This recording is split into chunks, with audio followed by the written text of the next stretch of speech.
गोष्टीचं नाव आहे तिहार. वडिलोपार्जित मिळालेली एकमेव गोष्ट असलेल्या आबांचे भिंतीवरचे घड्याळ ठाणाणा करू लागले तशी ती ताडकन बिछाण्यात उठून बसली. मनामनांचे ओझं डोक्यावर बांधल्यासारखे जड झालेले डोके दोन्ही हातात गच्च पकडून ती घड्याळाचे ठोके मोजत राहिली. 1, 2, 3, 4 ठोके थांबे ना. बापरे, म्हणजे वाजले तरी किती? तिने मान वकडी करून घड्याळात पाहिले. डोळ्यांसमोर चमकणाऱ्या काजव्यातून 6 वाजत असल्याचे दिसले. शिट, 7:30चा रिपोर्टिंग टाइम आहे. तिहार जेलमध्ये जायचे. धडपडत जमिनीवर पाय टाकताना तिचा तोलच गेला. वयाच्या 37व्या वर्षी ही गत. आंघोळ करताना तिने अनेक निर्धार केले. पुन्हा हे असले तिहार बिहारचे कार्यक्रम घ्यायचे नाही. फुक्कटची यातायात होते. एक्झिक्युटिव्ह क्लासच्या मोहाकडून असलं काहीतरी गळ्यात बांधून घेते मी आणि मग पस्तावते. दुसरे म्हणजे दारू प्यायची नाही. घड्याळ नावाची भिंतीवरची वडिलोपार्जित इस्टेट घराबाहेर फेकायची आणि कविता नावाच्या बाईला यावेळी नक्कीच कामावरून काढायचं. खांद्यावरची पर्स सांभाळता सांभाळता साडीला पिन लावत ती खोली बाहेर आली तर कविता म्हणाली, ताई चहा. धोस तूच, लाज नाही वाटत? ही काय वेळ झाली उठायची? ती मोठ्यांदा किंचाळली. उशीर झाला. कविता जमिनीवरची बॅग उचलता उचलता म्हणाली, बेबी पिकनिकवरून येईल. तिला आल्या आल्या मला फोन करायला सांग. टेबलावर पैसे आहेत. दुपारी गॅसवाला येईल. उंडारायला जाऊ नकोस. घराबाहेर पडता पडता ती म्हणाली, ताई दुपारला जरा घरी जाऊन येईन. खबरदार, ऐकलं नाहीस? कुठेही जायचं नाही. तिहार जेल बघायची संधी गेली कित्येक वर्ष चुकत होती. किती वर्ष वकिली करून पाहिला काय तर आर्थर रोड जेल, 1-2दा नाशिक आणि ठाण्याचं जेल. तिहार जेल म्हणजे जेलो का जेल, जेलांचा राजा. या संस्थेचं कामही बरं आहे. आमंत्रण आलं आणि मी हो म्हणून टाकलं. भल्या सकाळचे प्लेन, संध्याकाळी परतीचा प्रवास सगळं मान्य करू. हातात बॅग घेऊन लिफ्टमधून बाहेर पडता पडता शर्मा वॉचमन लगबगीने पुढे आला. हातातली बॅग घेत म्हणाला, सलाम मेम साहब. ड्रायव्हर कुठे आहे? तिने गाडीकडे जात विचारले. आया नाही अभी तलक मेम साहब. मग तोंडातून निघणारी शिवी आवरताना तिला त्रास झाला. टॅक्सी मंगावू? शर्माने विचारले. वाक नाही आहे. तिने घड्याळाकडे बघत पर्समध्ये हात घातला. काहीतरी टोकदार बोटात सर्रकन घुसले. पर्स बाहेर हात काढला तर बोटातून रक्त यायला लागलं. बोट तोंडात घालून चोखत ती गाडीपाशी गेली. पर्समध्ये डुप्लिकेट चावी शोधताना तिला उघडलेली उलटी कात्री दिसली. ती माझीच करणे. आता कोणावर चिडू? नाकातले केस कापायला कात्री लागतेच. पार्किंग लॉटमध्ये गाडी लावून हातात बॅग घेऊन ती एअरपोर्टच्या दिशेने धबाधब चालू लागली. The aircraft won't leave without you Vasu. मागून खरखरीत आवाज आला. चालणे न थांबवता तिने मागे वळून पाहिले. किडकिडीत अंग यष्टीचा जैन हातात भली थोरली बॅग घेऊन कसा बसा पुढे सरकत होता. हाय म्हणत ती एअरपोर्टच्या आत घुसली सुद्धा. Ma'am, your flight is half an hour late. Would you like to relax in the lounge? Check in काउंटरवरच्या चॉकलेटी लिपस्टिकवाल्या बिस्किट कलरच्या मुलीने गोड हसत तिला विचारले. रिलॅक्स माय फूट. कोचावर स्वतःचे 62 किलो आदळताना तिला वाटलं, हे असं माझंच का व्हावं? रात्री पिताना जी दारू योग्य आणि जरुरीची वाटते ती सकाळी इतकी त्रासदायक का व्हावी? सकाळी त्रासदायक होणाऱ्या आबांच्या ठोक्याच्या घड्याळाने रात्रीची झोपमोड का होऊ नये? कविता नाव असलेल्या बाईने माझी मोलकरीण का व्हावे? ड्रायव्हर ह्या प्राण्याने नेहमी उशिरा का यावे? विमानाने कधीही वेळेवर का न उडावे? माझे वजन इतके का वाढावे? सहज टाळता येण्यासारख्या कमिटमेंट्स मी का स्वीकारावे? हाय. बिनबॅगेचा किडकिड्या जैन तिच्या दिशेने येत म्हणाला. Would you have a cup of tea or coffee ma'am? लाऊनच्या गोडसर चेहऱ्याच्या मोठ्या डोंगणाच्या बाईने तिला विचारले. म्हणजे माझे एकटीचे वजन वाढतंय असे नाही तर? ही तर माझ्याहून लहान असावी. T very strong. कोचावर शेजारी पिसासारख्या अलगद बसणाऱ्या जैनकडे पाहत ती म्हणाली. Coffee for me. जैन खिशातून सिगरेटचे पाकिट काढत म्हणाला. Supreme court?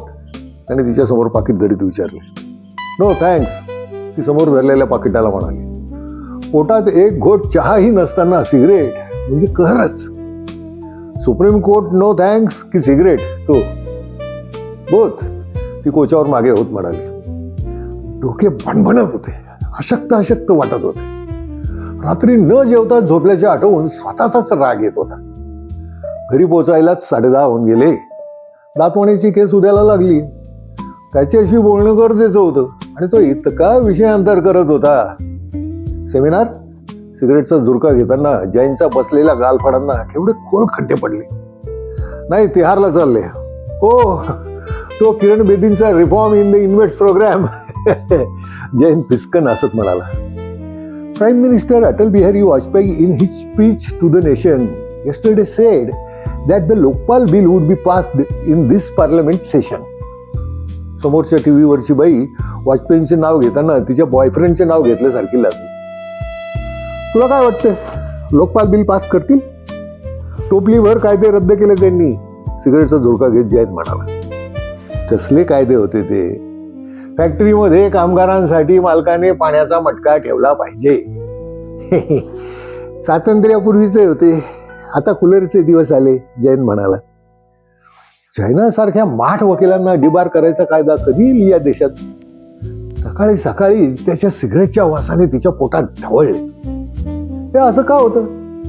जी सिगरेट रात्री हवीशी वाटते ती सकाळी नकोशी का होते? विमानात चढताना तिने जैनला सांगून टाकले की मी झोपणार आहे. तर बॅग वर ठेवताना समोर धनंजय उभा. कशी आहेस? थेट डोळ्यात बघत त्याने विचारले. ती किंचित गडबडली. आता यानेही माझ्याच विमानात का असावे? छान, असे म्हणत ती सीटवर जाऊन बसली. तर हा चक्क शेजारी. मी झोपणार आहे, तिने त्याला सांगितले. बाय ऑल मीन्स मी वर्तमानपत्र वाचणार आहे, तो हसत म्हणाला. Your life is yours and is mine. तू तुझ्या वाट्याने जा, मी माझ्या. त्या वेगळ्या वाटा जमिनीवरच्या असाव्यात, आकाशातल्या नाही. तुझी मुलगी कशी आहे? फाईन, ती डोळे मिटूनच म्हणाली. 5वीत असेल ना? 6वीत. जाड झाली आहेस? हो. प्रॅक्टिस कशी चालली आहे? उत्तम. कुणी आहे सध्या की एकटीच? तिचं रक्त उसळलं. वाटलं पायातली चप्पल काढून दिल्लीला जाणाऱ्या या विमानाच्या एक्झिक्युटिव्ह क्लासमध्ये याला बदड बदड बदडावे, रक्त बंबाळ होईपर्यंत. डोळे मिटून ती गप्प बसून राहिली. विमानाची शांत एक सुरी घरघर मेंदूमध्ये खोलवर भोग पाडीत राहिली. Ma'am, breakfast for you? तिने डोळे उघडले नाहीत. वाटलं नाही म्हणावं, पण पोटातला खड्डा केबिनभर पसरलेल्या खाण्याच्या वासाने अधिकाधिक मोठा होत होता. येस प्लीज, ती डोळे मिटूनच म्हणाली.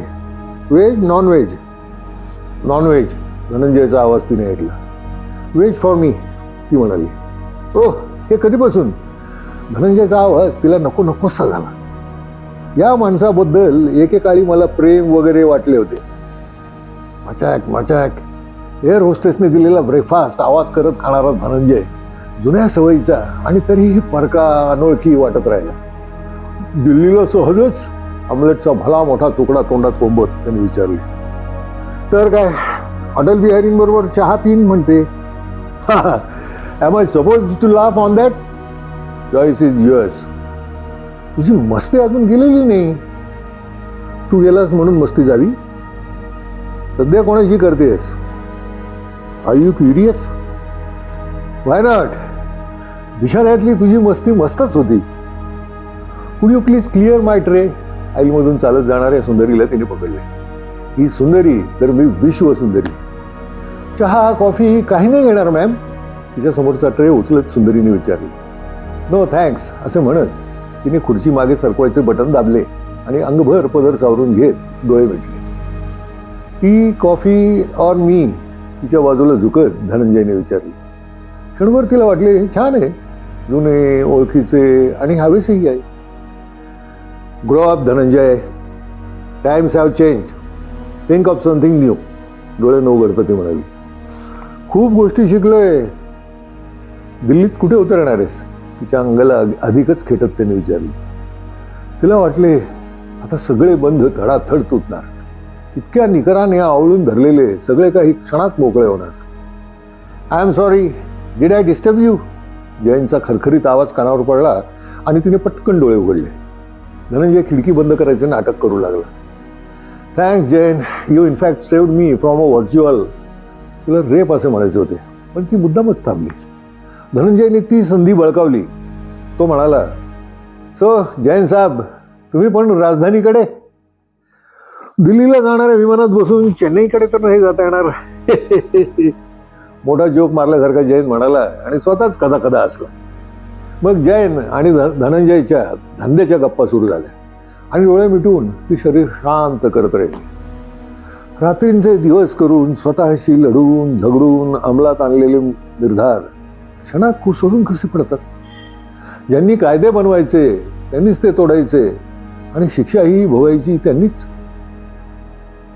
नमस्कार, मैं वंदना. रंगीबेरंगी साडीतली चांदीच्या दागिन्यांनी नटलेली एक चमक चल्लो अरायवल लॉन्चच्या दरवाजापाशी तिला म्हणाली, आप वसुमती सरकार? हो, ती म्हणाली. मैंने आपको बार काउन्सिल के इलेक्शन के वक्त देखा था. असं म्हणत ती बाई वसूच्या हातातली बॅग घेऊ लागली. नाही नाही म्हणत वसूने तिला ती घेऊ दिली आणि पर्समधून मोबाईल काढून तो चालू करीत विचारले, वेळेत पोहोचू का आपण? फ्लाईट लेट झाली. मलाही तीच चिंता आहे, रस्त्यात ट्रॅफिकही असेल. वेगाने चालत गाडीकडे जाता जाता तिचा फोन लागला. कविता, बेबी आली? तिने विचारले. नाही अजून. अजून नाही? मनगटावरच्या घड्याळाकडे पाहताना तिचे मन काळजीने फडफडले. सकाळी 8:30ला जम्मू तवी मुंबई सेंट्रलला पोहोचते. तिथून वांद्र्यापर्यंत पोहोचायला 10, फार तर 10:30 एव्हाना पोचायला हवी होती. कविता, ए ब्लॉक मधल्या शर्मांना फोन कर, त्यांची गाडी जाणार होती मुलांना आणायला. करते. आपले नसलेले काम करायला लागल्यासारखी कविता म्हणाली. आणि उलट मला फोन कर. करते. फोन पुन्हा पर्समध्ये घालताना तिच्या लक्षात आलं की आपण रस्त्यावर उभे आहोत आणि चम्मक चल्लो रंगीत बाई गायब आहे. तिने आसपास पाहिले, बाई दिसे ना. सो कुठे उतरणार आहेस? पाठीमागून खूप जवळून धनंजयचा आवाज आला. तिने दचकून मागे पाहिले. झकास हसत धनंजयने पुन्हा तोच प्रश्न विचारला, कुठे उतरणार आहेस? तुला काय चौकशा? जराही न चिडता सपाट आवाजात तिने विचारलं. मी म्हणालो ना, विसरलीस? अनायसे भेट झालीच आहे. तर चेहऱ्यावरचे हसू अधिकच निर्लज्ज करत तो म्हणाला, अनायसे भेटणाऱ्या सगळ्यांना अलीकडे असंच विचारतो? उडून ताणून चेहरा हसत करत तिने विचारले. सगळ्यांना नाही, मग काही ना? येस, काही जणींना. तिच्या थेट डोळ्यात पाहत तो म्हणाला. शरीरभर धावणारे काहीतरी तिला पुन्हा एकदा जाणवलं. दिल्लीच्या कडकडीत उन्हात भर गर्दीत. सो टेल मी, धनंजयच्या आवाजात एक हुकूम होता. तुझी दिल्लीतली गर्लफ्रेंड अमेरिकेला गेलीये? तिचा प्रश्न. Dam you. थुंकल्यासारखे बोलून मोरासारखा चालत धनंजय एका भल्या थोरल्या गाडीकडे गेला. मॅम आइये, गाडी मिल गई. सोन्याची लंका मिळाल्यासारखा चेहरा करत रंगीत चमक चल्लो तेवढ्यात कुठून तरी धावत आली. गर्दीत उभ्या उभ्या वसूचे बरंच काही झालं होतं. कोंबडं, लांडोर वगैरे वगैरे. जुन्याट दिसणाऱ्या डिझेलच्या अँबॅसेडर मध्ये बसून मानेवर त्रास देणाऱ्या ओल्या चिकट केसांचा बुचडा बांधताना वसूला वाटले, डॅम यूच्या ऐवजी धनंजयला दुसरंच काहीतरी म्हणायचं. कायम चुकत गेलेल्या आयुष्यातला सेन्स ऑफ टायमिंग त्या क्षणी अचूक घडला. हे कसं झालं? धनंजय त्याच्या आलिशान गाडीकडे वळला आणि ही रंगीत बाई माझ्याकडे येऊन पोचली. मधल्या मोलाच्या क्षणांचे ऋण कसे फेडावे? विमानाचे तिकीट देऊन आमंत्रित केलेल्या मोठ्या वकिलींबाईवर एक सुटापुटातला माणूस पचकन थुंकला आणि चमकणाऱ्या लांब लचक गाडीकडे डौलदारपणे चालत निघून गेला. हे या बाईने पाहिले असते तर माझी काय पत राहिली असती. एसी चलाव ना भैया. रंगीत बाई साडीने चेहऱ्याचा घाम पुसत ड्रायव्हरला म्हणाली. उसका पैसा नाही दिया है. ड्रायव्हर शांतपणे म्हणाला. काहीतरी गडबड झाली असेल. आमची एनजीओ छोटी आहे, यू नो. चेहरा पाडत रंगीतबाई म्हणाली. बरीच जुनी आहे ना पण? हातातल्या मोबाईलवर पुन्हा एकदा घरचा नंबर दाबत बसून विचारली. हो, 12 वर्ष झाली, पण फंडिंग कुठून येतं? म्हणजे आम्ही फोर्ड फाउंडेशन कडून बऱ्यापैकी रक्कम येते ना. हो हो. हॅलो कविता, फोन काय एंगेज लागतो इतका वेळ? बेबी आली? तुम्हीच म्हणालात शर्मांना फोन कर. त्यांची बाई माझी चुलत बहीण लागते ना, तिच्याशी बोलत होते जरा. तिचा नवरा वारला मागल्या महिन्यात. बेबी आली? नाही अजून. शर्मा मॅडम म्हणाले पितळ्यांची गाडी जाणार होती स्टेशनवर. पितळांचा नंबर घेतला नाही. घेऊ. वसूच्या मस्तकात तिडीत गेली. घे तिथे फोन कर आणि मला कळव पटकन. गप्पा मारत बसू नकोस. 5 मिनिटात. फोन डिस्कनेक्ट केला आणि वसूच्या लक्षात आलं की फोनमध्ये आपण किंचाळलोच. दीज मेड्स रंगीत बाईकडे पाहत घाम पुसत ती म्हणाली. तेवढं तिला आठवलं बाईचं नाव वंदना आहे. It's okay. मला पण 2 मुली आहेत. समजूतदारपणे हसत रंगीत बाई उर्फ वंदना म्हणाली. ओ तू पण आई आहेस. येस. तुला मराठी समजतं? नहीं, आप बेबी कह रही थी ना, उससे मैं जान गई. ममता की भाषा हर माँ समजती है. घामाने वंदनाचा रंगीत चेहरा आता एकदम टीव्ही वरच्या दुर्गा मातेसारखा झाला. शिट, ही अनंत काळची माता एनजीओ मध्ये कशी काय आली? आई होणं म्हणजे आयुष्यभराचा वैताग आहे, वसू म्हणाली. वंदनाच्या चेहऱ्यावरचा तो घामाने पसरलेला रंग पाहताना तिला फार मजा आली. किती मुलं आहेत तुम्हाला? वंदनाने तिची दया आल्यासारखा चेहरा करत विचारले. किती? 1. हा आकडा किती मोठा आहे याची प्रचिती मला या पुरीच्या जन्मानंतर आहे. तोपर्यंत सगळे खूप हवे होते. लहानपणापासून सगळे एकाहून अधिक हवे होते. चॉकलेट पासून पुरुषांपर्यंत.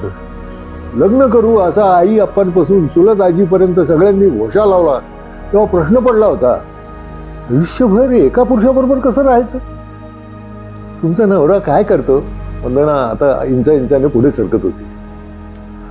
सध्या काय करतो कल्पना नाही. मी सोडला तेव्हा ह्यूम पाईप्स बनवत होता. तेवढ्यात हातातल्या मोबाईलने सारे जहां से अच्छा ची रिंगटोन वाजवायला सुरुवात केली. वसूने झडप घालून मांडीवरचा फोन उचलला. मा, केवढा मोठा तमाशा केलास? संध्याकाळी टीव्हीवर आपण यांना पाहिलं का मध्ये फोटो दिसणार आहे माझा. आणि खबरदार कविताला माझ्या मैत्रिणींच्या घरी फोन बिन करायला लावलंस तर तुझ्याबद्दल सगळं रसभरीत सांगत सुटते ती. Okay okay. उशीर काय झाला? रस्त्यात भूक लागली. 80 रुपये उरले होते, त्याचा पिझ्झा खाल्ला. अँड फॉर हेवन सेक तुझ्या बाथरूम मधला नळ बंद करत जा. बेडरूम भर पाणी साठले. तुझी ब्रीफ्स आणि पुस्तकं तरंगत आहेत. फोनवर हे सांगणाऱ्या नताशाला हसू आवरे ना. या पोरीचे हसणे मला एवढं का आवडते? Natasha stop it Natasha. पलीकडून फोन बंद झाला. रागारागाने रीडायलचे बटन दाबताना वसूने शेजारच्या अजून घामाघूम वंदनाकडे पाहिले. खूप जवळून टीव्ही पाहत असावे तसा चेहरा झाला होता. फोन का ठेवलास? तिने फोनमध्ये अदृश्य नताशाला विचारले. तूच म्हणाली स्टॉप इट. आणि प्लीज मा, आता सारखा फोन करू नकोस. मला झोपायचंय. थांब, ही कविता कशाला किंचाळते ते बघते. ड्रायव्हर आलाय, त्याला संध्याकाळी 7:30ला एअरपोर्टवर पाठव. शी, तू लगेच संध्याकाळी येतेस? Natasha, you are the limit. आता तुला फोन डिस्कनेक्ट करताना वसूला वाटले, माझ्या पोटी जन्माला आलेली पोरगी याहून वेगळी कशी असू शकणार? तिहार जेलच्या भल्या मोठ्या गेटच्या समोर गाडी थांबली तशी वंदना म्हणाली, आपण फारच लेट झालो आहोत. मग आता काय? वसूने विचारले. इतकी धावपळ करून आले, एकमेकात घट्ट अडकलेल्या कामाच्या शेड्यूल मधून इथे येण्यासाठी आजचा दिवस ओरबाडून काढताना कसला आटापिटा करावा लागला होता. मी अशा कार्यक्रमांना होकार का देते? नमस्कार. भल्या थोरल्या कपाळाच्या पुरुषी चेहऱ्याच्या किडकिडीत बाई स्वस्त अत्तराच्या सुगंधावर स्वार होऊन समोर उभ्या टाकल्या. मी महिला जेलची जेलर कोमल भारद्वाज. आतापर्यंत पाहिलेल्या जेलर्सच्या यादीत हिचा फक्त चेहराच बसू शकतो. चेहरा रांगडा आणि बाई शरीराने कसले अशक्त आहे. माणसे बनवणाऱ्या फॅक्टरीत अनेकदा केवढ्या मोठ्या चुका होतात. कुठला तरी चेहरा कुठल्या तरी धडावर चिकटवून पाठवून देतात. आपल्याला यायला फारच उशीर झाला. बायका सकाळी 9:30 पासून वाट पाहत आहेत. 12 वाजता आम्ही त्यांना जेवायला देतो आणि मग बॅरेकमध्ये बंद करतो. उशीर मीच केल्यासारखा या सगळ्या मला काय हे ऐकवतायत? विमान किती वाजता उडवावं हे मी ठरवू शकत नाही. दिल्लीच्या ट्रॅफिकवरही माझं नियंत्रण नाही. शिवाय मी आपल्याला आधीच सांगितलं होतं की माझ्यापाशी वेळ नाही. आग्रह आपणच केलात म्हणून अख्खा दिवस मी काढला. श्वास न घेता वसू बोलली आणि मग समोरचा पाण्याचा ग्लास उचलून घटाघट पाणी पिवलं. अर्धा ग्लास रिकामा केल्यावर तिला अचानक वाटलं हे पाणीच होतं ना की त्या मुरली मनोहर जोशींसारखा कुठल्या तरी रसायनाचा ग्लास मी तोंडाला लावला. तोंडाचा ग्लास बाजूला काढून ती क्षणभर शरीरात काही बदल होत आहेत का ते बघत राहिली. पांडुरंग शास्त्री पुन्हा पुन्हा सांगत होते, वसुला सांग, तब्येत सांभाळ, खाण्यापिण्यावर नियंत्रण ठेव. आई 2च दिवसांपूर्वी फोनवर म्हणत होती, खाण्यावर तर नाहीच पण पिण्यावरही माझं नियंत्रण नाही. माझं काही झालं तर त्या माझ्या नताशा नावाच्या हैवानाला कोण सांभाळेल. ही एक डिस्पेन्सरी आहे जेलरबाई, म्युझियमची कंडक्टेड टूर न्यावी अशा थाटात तिला जेल दाखवू लागले. भल्या मोठ्या पोटाची एक बाई बायकांच्या लांब लचक रांगेच्या शेवटाला कशी कशी उभी होती. ही काल आली, जेलरबाई म्हणाले. आज बहुतेक हिची डिलिव्हरी होईल. ही सलमा, लाल किल्ल्यात गोळीबार झाला ना त्यातल्या एकाची बायको. बऱ्यापैकी मोठ्या डिस्पेन्सरीमध्ये बायकाच बायका भरल्या होत्या. काळ्या, गोऱ्या, लठ्ठ, बारीक. म्युनिसिपल दवाखान्यातल्या बायकांच्या वॉर्डमध्ये आल्यासारखे वसूल वाटले. फरक एवढाच की काही निग्रो, काही गुलाबी गोऱ्या, काही नेपाळी, चिनी वाटणाऱ्या बायकाही गर्दीत दिसत होत्या. हाय, गुड मॉर्निंग, व्हीलचेअरवर बसलेल्या एका मॅडमने तिला म्हटले. गळ्यात मोत्यांची माळ वगैरे घालून पार्टीला निघाल्यासारखी ती हसत होती. I fainted in the morning, as is I cannot walk due to knee problem, प्रसन्न चेहऱ्याने सांगत होती. ही एलिझाबेथ, ड्रग ट्रॅफिकिंगमध्ये हिला पकडली, कन्व्हिक्ट आहे. 6 वर्ष झाली इथं तिला. जेलरबाई वसूचा हात धरून तिला पुढे नेत म्हणाले. काय वय आहे हिचं? चालता चालता वसूने विचारले. 78, कॅनेडियन आहे. 25 किलो हिरोईन मिळालं तिच्याजवळ. चलिए हम आगे बढ़ते हैं. 6 वर्ष ही इथे आहे, आज वय 78, म्हणजे 72व्या वर्षी 25 किलो हिरोईन लपवून निघाले होते आजीबाई. वा रे हिम्मत. वसूला आई आठवली. 60ला पोचते जेमतेम, पण किलोभर दळणाची पिशवी घेऊन नाक्यावर नाही जाता येत तिला. ये कल ही पैदा हुआ, कितना प्यारा बच्चा है ना. फडक्यात बांधलेले एक मुटकुळे 2 हातात उचलत जेलरबाईंनी वसू समोर धरले. गोरापान, पिंगट, कुरळे केस. वसू त्या गाठोड्याकडे पाहत राहिली. या रामकलीचं फुल आहे हे. बाजूला कॉटवर बसलेल्या एका अशक्त, सावळ्या, शाळकरी वाटणाऱ्या मुलीकडे बोट दाखवत जेलरबाई म्हणाली. हिची काय केस आहे? मर्डर, कन्विक्ट है, लाइफ मिली है. आई तब इसे भी पता नहीं था कि पेट से है. डोहाळे लागले तेव्हा कळलं की 3 महिने उलटलेत. 6 महिन्यात ही कन्विक्टही झाली. हो, मोठी माणसं इन्व्हॉल्व होती ना. मोठ्या इंडस्ट्रियलिस्टच्या मुलाचा खून केला. त्यांच्याकडे होती घर कामाला. बहुत ऊपर तक पहुंचती उन लोगों की. फटाफट डेट्स गिरते गए. हम चले, देर हो रही है. हातातल्या मुटकुळ्याला बिछाण्यावर ठेवत जेलरबाईंनी पुन्हा तिला पुढे खेचले. इतका उशीर झाला आहे तर मग मला हे सगळे कशाला दाखवत बसले आहेत? या इथे भेटी होतात. आठवड्यातून 2दा आम्ही घरचं जेवण आणून देतो नातेवाईकांना, ते इथं तपासतो. जाळीच्या खिडकीतून एक पत्र्याचा पाईप आत राहिला होता. पाईपाच्या टोकाला एक घमेले जोडलेले होते. त्यात नुकताच येऊन पडलेला डबा पोलिसांच्या वेशातल्या एका बाईने उघडला. डब्यात लाल रंगाच्या पाण्यात तरंगणारे पिवळे वाटाणे होते. घर का खाना ही होता है ना. आम्ही इथे चांगलं जेवण देतो.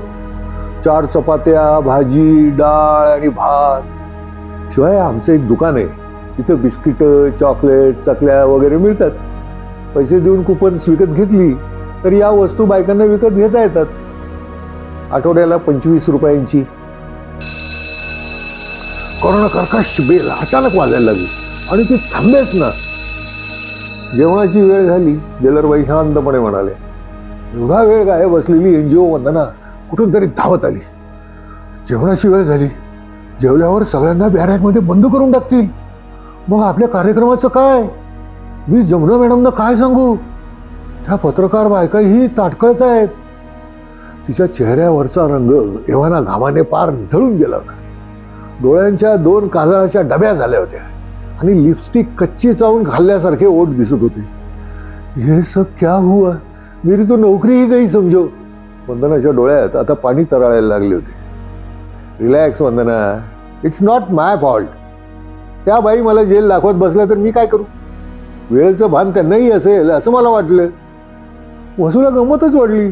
खूनबीन करून, हेरगिरी करून, अंमली पदार्थांची आयात निर्यात करून इथे येऊन पोहोचलेल्या या बायकांना मी भेटले न भेटले तर काय फरक पडणार आहे? माझं भाषण ऐकून यांचं काय भलं होणार आहे? NGOच्या खात्यामध्ये एका कार्यक्रमाची नोंद झाल्यामुळे त्यांना कुठली भली मोठी ग्रँट मिळणार आहे? आप चिंता मत करिये, जेलरबाई वंदनाला म्हणाले. मी काहीतरी करते, कार्यक्रम व्हायलाच हवा. मी येते 10 मिनिटात. तोवर आपण माझ्या कचेरीत बसा. आतिया, इनको मेरे दफ्तर ले जाओ और कुछ चाय नाश्ता मंगाओ, मैं अभी आई. असे म्हणत भल्या मोठ्या कपाळावरचे कापलेले केस दोन्ही हातांनी जागी बसवत त्या आपली अशक्त कुडी घेऊन धावतच कुठेतरी गेल्या. आई ये, आतिया म्हणाली. वंदना आणि वसू तिच्या मागून चालू लागल्या. जेलरबाईंच्या एअर कंडिशन कचेरीत शिरल्या शिरल्या वसूला फारच छान वाटले. तिथल्या उंच सोफ्यावर स्वतःचे 62 किलो टेकवताना तिला वाटले सरळ आडवे व्हावे आणि झोपून जावे. जे गुन्हेगार पकडले जात नाहीत ना त्यांना अशा एअर कंडिशन खोल्या मिळतात. पर्समधून आरसा आणि लिपस्टिक काढत वंदना म्हणाली, इथं या बायकांच्या जेलमध्ये या बाईची लिपस्टिक कोण पाहणार आहे? पुरुषांसाठी का नटायचं? मला छान वाटतं, माझा आत्मविश्वास वाढतो म्हणून मी नटते. तिला सकाळी उठून दात घासायच्या आधी लिपस्टिक लावणारे अलका आठवले. बऱ्याच दिवसात फोनाफोनी पण झाली. कुठे आहे कोण जाणे? नव्या पुरुषाबरोबर आहे, अजूनही हेमंत बरोबर आहे, की 2 पुरुषांच्या मधल्या काळात आहे? काय गरज होती तिला तुला सगळा जेल फिरवायची? कार्यक्रम आमचा आणि मिरवणार ही. माणसं स्वतःला कोण समजतात कोण जाणे. 3 वर्षांची दिवाळी नंतर कुठल्या खात्यात ट्रान्सफर होणार याचीही कल्पना नसते यांना. पण हे सरकारी नोकर वाटतात असे जणू जेल म्हणजे त्यांच्या बापाची जागीर. छोट्या आरशात बघून काटेकोरपणे लिपस्टिक लावणाऱ्या वंदनाकडे पाहताना वसूला वाटले हिची नोकरी किती वर्ष टिकेल. अलीकडे रस्त्याच्या कडेच्या झुडपासारख्या NGO जागोजाग उगवायला लागले. परदेशी ग्रँटची रेलचेल, शिवाय स्पॉन्सर्सची कमतरता नाही. त्यातल्या किती संस्था बरे काम करतात आणि किती टिकतात. हिच्या संस्थेला 12 वर्षे झाली, पण अलीकडेच खिडकीबाहेर कसला तरी मोठा गोंधळ सुरू झाला. वसू जागची उठली. जेवण वाटत आहेत. वंदना आरशाबाहेर डोके न काढता म्हणाली, पाण्यासारखं सीन आहे, डोंट मिस इट. वसू खिडकीपाशी गेली. समोरच्या जेवण घरात मानाची गर्दी लुटली. हातात थाळ्या आणि टमरेले घेऊन बायका एकमेकींना लोटत ढकलत ओरडत होत्या. शिपाई बायका त्यांना रांगेत लावायच्या प्रयत्नात हातातली काठी सटकन लगवणी देत होते.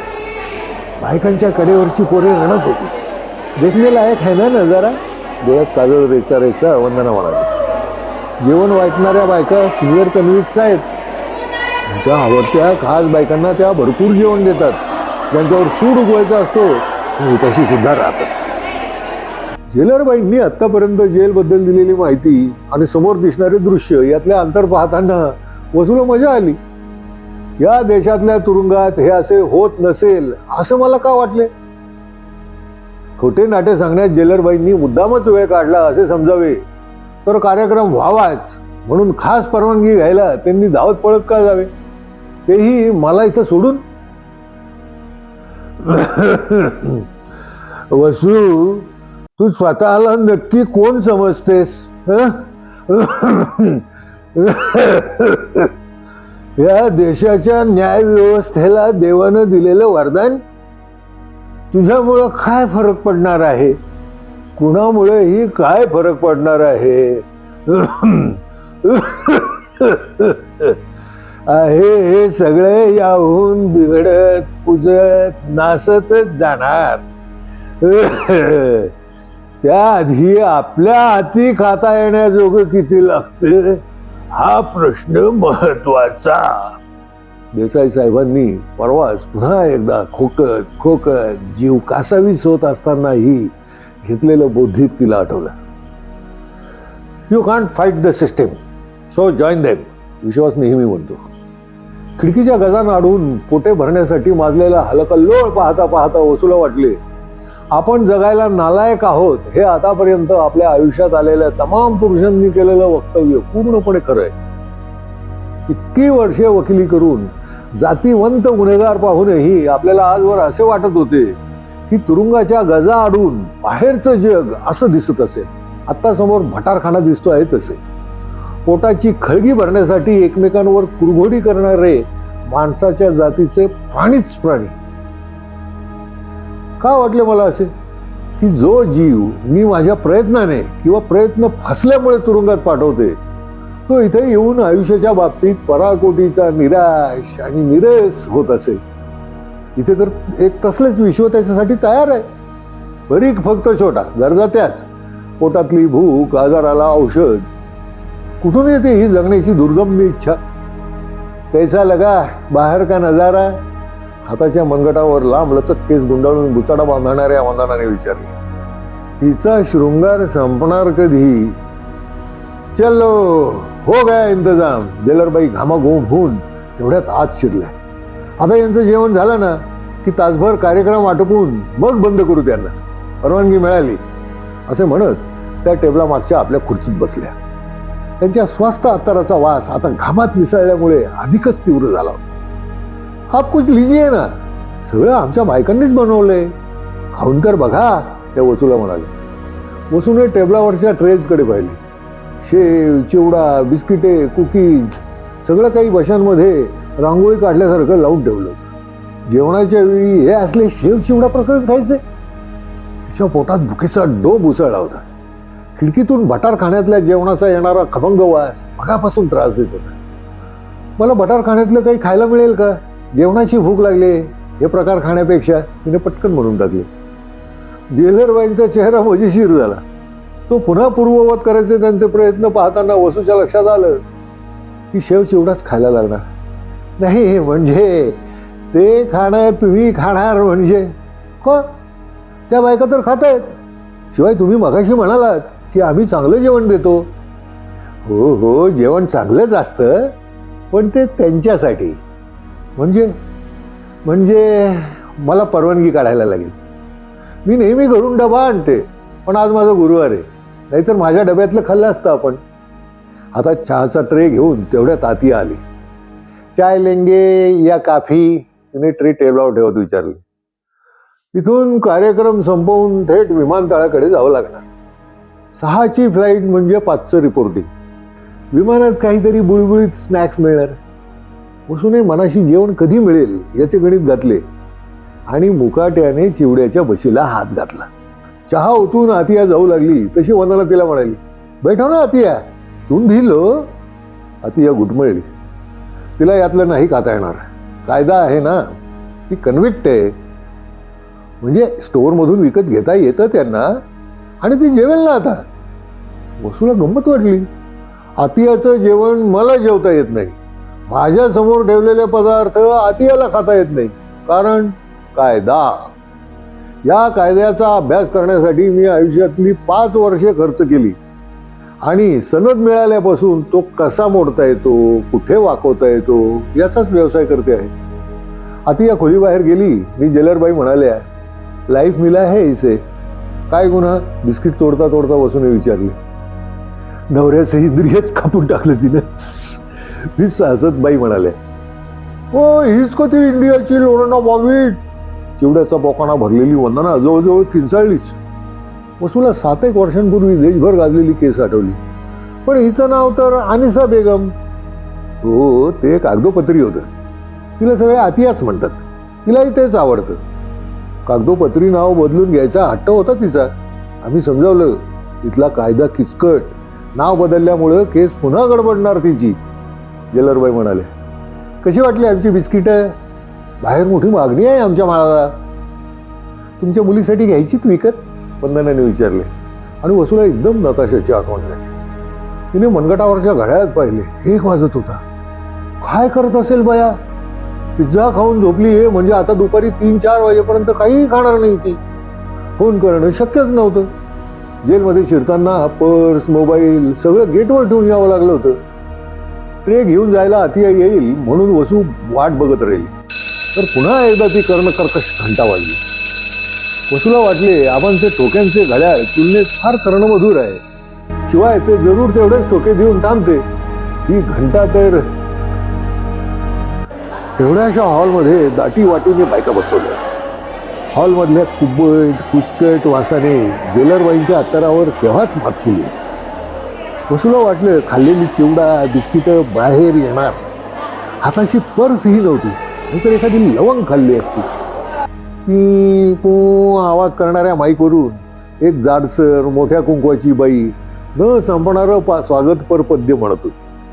ऐकता ऐकता जेलरबाई खुर्चीतल्या खुर्चीत पेंगू लागल्या होत्या. वंदनाने बायकांनी लिहिलेल्या निबंधांचे कागद गोळा करायला सुरुवात केली. स्वागतपर पद्य संपलं तशी समोर पथारीवर बसलेल्या बायकांनी जोरकस टाळ्या मारल्या आणि पेंगणाऱ्या जेलरबाई क्षणार्धात तवाने होऊन ताडकन उभ्या राहिल्या. हातात माईक घेऊन त्यांनी बोलायला सुरुवात केली. बोलता बोलता त्या रंगल्या, थांबेच नात.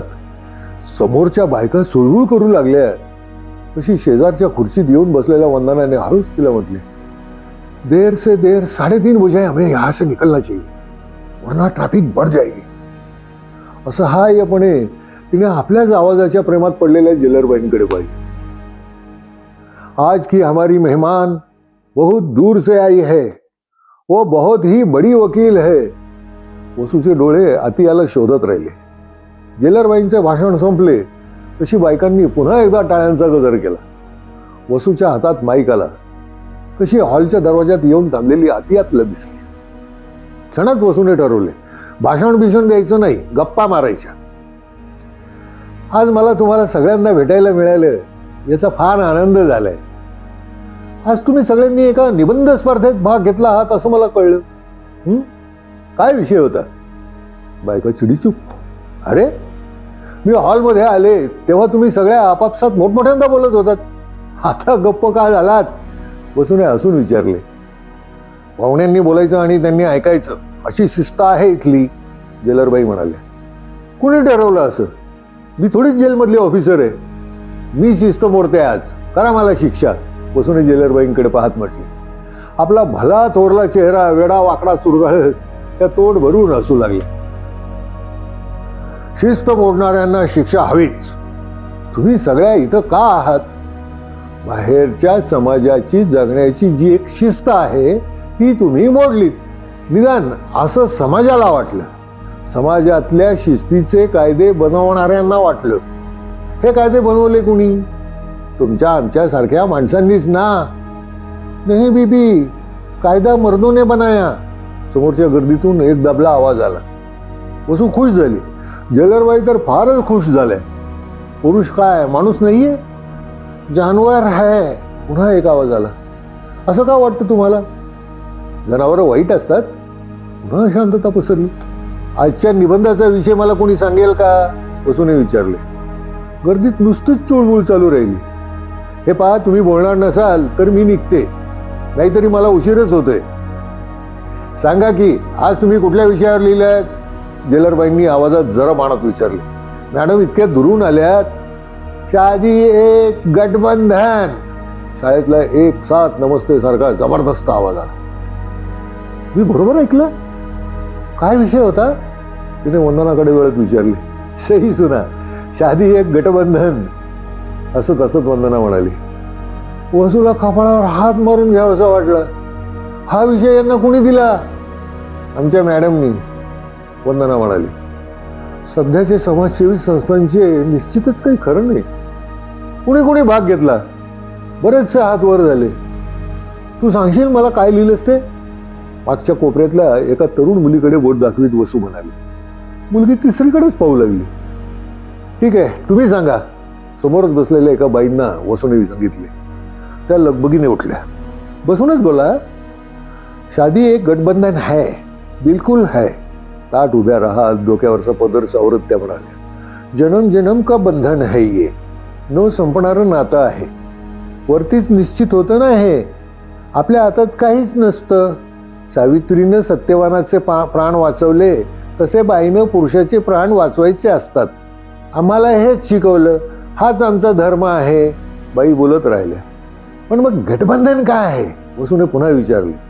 बाई पुन्हा जन्मजन्मांच्या बंधनात अडकल्या. मला सांगा, तुम्ही इथे का आहात? वसूने बाईंना विचारले. क्षणभर बाई गप्प झाल्या. मग म्हणाल्या, मेरा पती शराब पिता था, कमाई काहीच नव्हती, म्हणून मग मी घरातच धंदा सुरू केला. कसला धंदा? वसूने विचारले. मग क्षणात तिच्या लक्षात आले की रक्तातला वकील काही शांत बसत नाही माझ्या.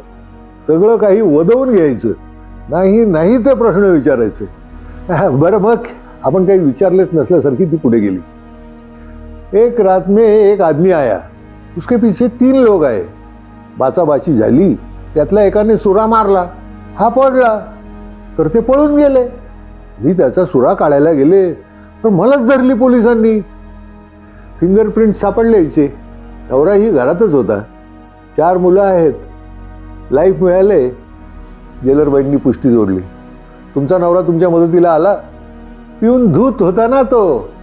मग तुम्ही हे सत्यवान, सावित्री वगैरे, कुंकवाला धनी नाही का तो? तो आहे म्हणून मला गठबंधनाचा अर्थ सांगेल का कोणी? वसूने इतरांकडे बघत विचारले. एक चष्मा लावलेली मुलगी उभी राहिली. खुशीच्या आसपासची वाटली. ये सब सरकार चल रही है ना, वो गठबंधन की है. सगळ्या पार्ट्या एकत्र येतात आणि सरकार बनवतात. शादी गठबंधन कैसा? वो तो पवित्र है. सरकार भ्रष्ट है. आता बघा ना, मला काही कसूर नसताना आत घातली. मलाच नाही, माझ्या आईला, भावाला पण आत घातलंय का? म्हणजे आमच्या वहिनीनं जाळून घेतलं. ती बदफैली होती, तर सरकार म्हणतं की आम्ही तिला जाळली. त्या लोकांनी पैसे चारले ना. आता हा भ्रष्टाचार नाही तर काय? अंडर ट्रायल आहे. ती पलीकडे तोंड झाकून बसली आहे ना, ती आई तिची. जेलरबाई म्हणाल्या.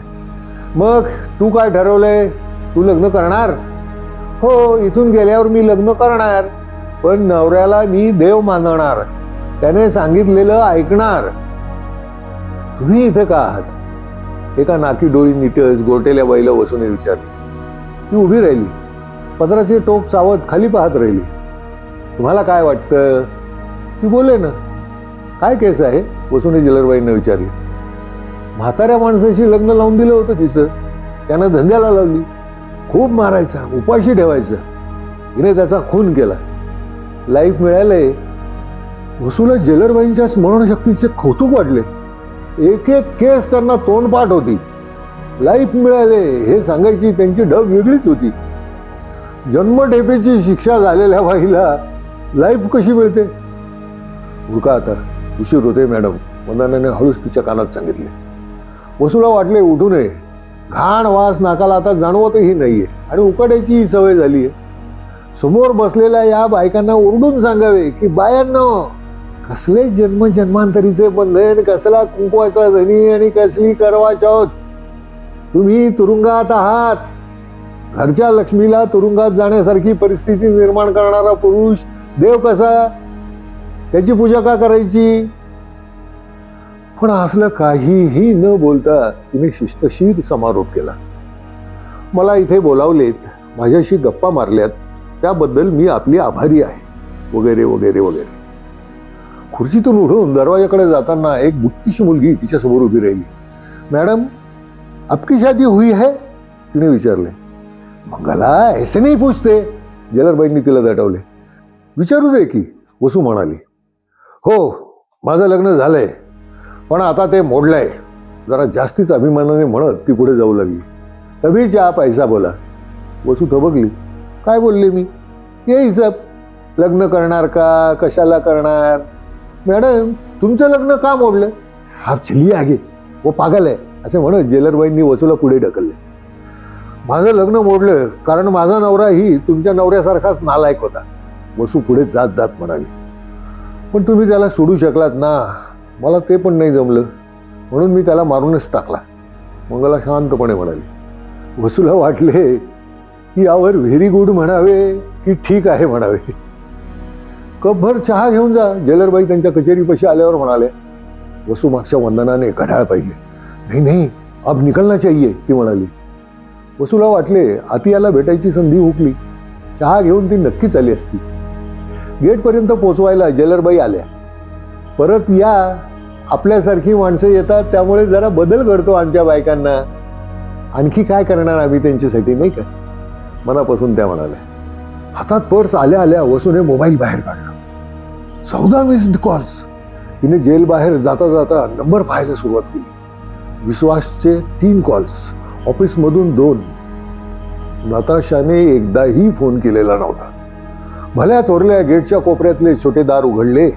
त्याच्या दिशेने चालता चालता तिने घरी फोन लावला. बराच वेळ वाजला.